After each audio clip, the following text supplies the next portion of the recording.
Opo, Sinimulan na ng Taiwan ang malakihan at pinakamahalagang ensayong militar sa planeta na nagpapadala ng isang malinaw na mensahe sa China na kahit napakaliit ng Taiwan ay buong puwersa itong lalaban, kung saan ipinakita rin ng Taiwan ang mga bagong sandata nito mula sa Amerika. Alamin na buong detalye mamaya. At sa ibang balita, matapos umupo ang bagong Pangulo ng Colombia, abay agad itong nag-deploy ng libu-libong militar upang maglunsad ng opensiba laban sa mga drug cartel. Marami sa hanay ng drug cartel ang nasawi sa sagupaan, habang inanunsyo naman ng Administrasyong Trump na suportado umano ng Amerika ang oplantukang ng Colombia. Habang sa Middle East naman ay patuloy pa rin na matinding bakbakan ng Saudi Arabia, Yemeni Armed Forces kontra Houthi, at muli ay naglunsad na naman na matinding atake ang Houthi at tinarget ang mga base militar at mga mahahalagang infrastruktura ng Yemen at Saudi Arabia. Habang pinapalakas ng China ang pang-araw-araw na presyon, ang nakaambang pangamba na ang isang tunggalian ay tila malapit nang magsimula, kaya't sinimula ng Taiwan ang malakihan at pinakamahalagang ensayong militar sa planeta na nagpapadala ng isang malinaw na mensahe sa China na kahit napakaliit ng Taiwan ay buong puwersa naman itong lalaban.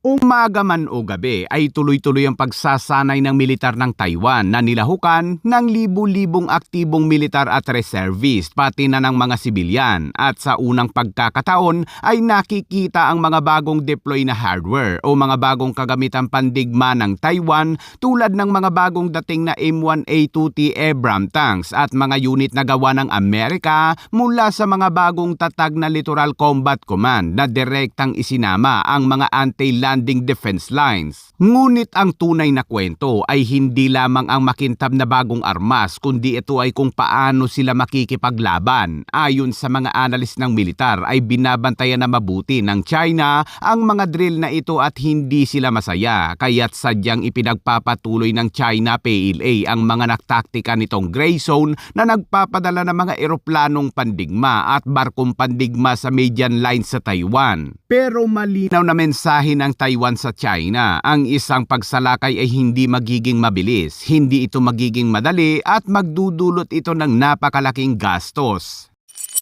At sa ibang balita naman mga kabayan, ilang buwan matapos damputin ng Amerika ang Pangulo ng Venezuela na si Maduro dahil sa kaso nitong may kaugnayan sa mga iligal na droga, ang katabing bansa naman ng Venezuela na Colombia ay gumamit ng puwersang militar upang sugpuin ang iligal na droga sa kanilang bansa.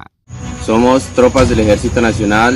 Ang bagong Pangulo ng Colombia na si Abelardo de la Espriella, na kilala bilang El Tigre, ay hindi na nag-aksaya ng kahit isang segundo, kung saan agad itong nag-deploy ng libu-libong sundalong may mga mabibigat na armas sa mga lansangan ng lungsod at sa mga masukal na korehedor ng gubat. Ng talamak ang droga sa Colombia. Mahirap din banggain ang mga drug cartel dahil sa malamilitar ang datingan ng mga grupo na nagtataglay ng mga high-powered na armas. Pero sa talumpati sa inaugurasyon, binanggit ni De La Espriella na ang mga nakaraang negosasyon ng Estado sa mga armadong paksyon ay opisyal nang nagtatapos. Kaya't ang mga miyembro umano ng organisadong grupo ay may dalawang pagpipilian: magpasakop sa batas o harapin ang katatagan ng Estado ng Colombia. Una ay ipinakalat ni El Tigre ang mga militar sa mga lungsod upang protektahan ang mga mamamayan mula sa pangingikil ng mga kartel at gang. Pangalawa ay inatasan nito ang mga militar na maglunsad ng mga opensiba sa mga kagubatan upang buwagin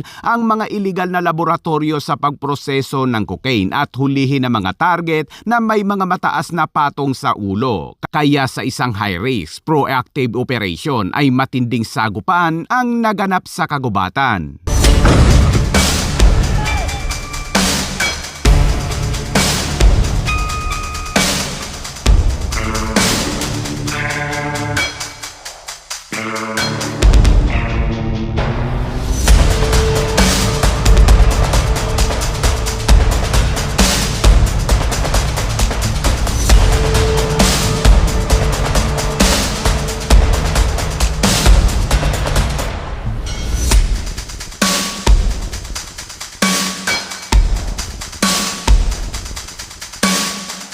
Ayon sa marami sa hanay ng FARC ang nasawi sa sagupaan dahil sa sorpresang opensiba ng Colombian military, habang inihayag naman ni US Secretary of State Marco Rubio na suportado umano ng Administrasyong Trump ang mga hakbang kontra iligal na droga ng bagong Pangulo ng Colombia.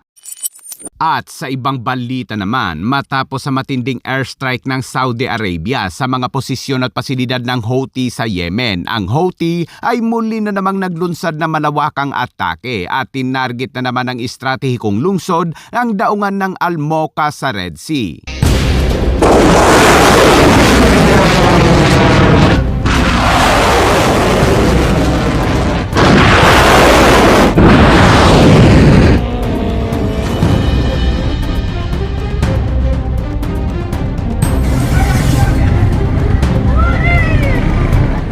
Ayon sa mga lokal na otoridad at mga mapagkukunan ng militar ay niyanig ng isang napakalaki at kaordinadong strike ng dose-dose na mga drone at mga mabibigat na pag-atake ng missiles na tumarget sa mga infrastruktura ng daungan, mga sentro ng ekonomiya at mga posisyon ng militar sa Yemen. Ayon sa ulat ay tinamaan ng mga pag-atake ang mga kritikal na pasilidad pang ekonomiya, pabahay sa mga empleyado sa daungan, isang hangar sa customs at mga posisyon ng militar sa rehiyon ng Yemen. Nakakalungkot dahil ang mga pag-atake ay nagresulta na maraming casualty kabilang ang mga sibilyan at tauhan ng militar at dose-dose ng iba pang nasugatan. Bayanon! Sadiron! Ayon sa tagapagsalita ng militar ng Houthi na si Yahya Sari ay hayagang inangkin ang responsibilidad para sa operasyon na binanggit ito bilang isang pag-atake laban sa tinatawag nilang mga puwersa ng kaaway at mga depo ng armas sa rehiyon. Kasunod niyan ay tinarget din muli ng Houthi ang mga oil facilities ng Saudi Arabia.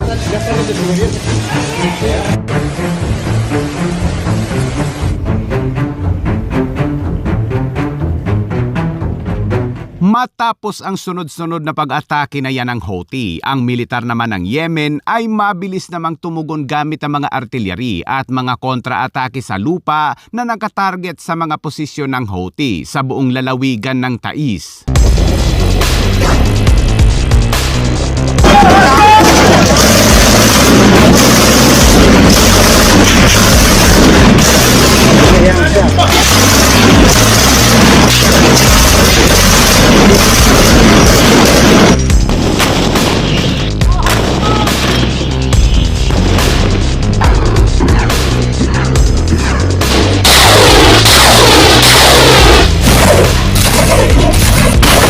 Ang iba Yemeni Air Forces ay nakahanda na rin upang i-deploy malapit sa mga posisyon ng Houthi upang magsagawa ng mga ganting atake.